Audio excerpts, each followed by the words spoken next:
আর আমার কালার হচ্ছে কালো।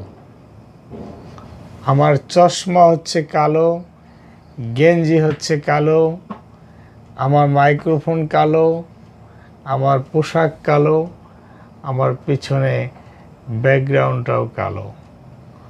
তার মানে এই নয় যে আমার অন্তরটাও কালো। মানুষের চেহারা কালো হলেই অন্তর কালো হয় না। মানুষের চেহারা কালো হলেই তার ভিতরটা কালো হয় না। মানুষের চেহারা কালো হলেই মনটা কালো হয় না।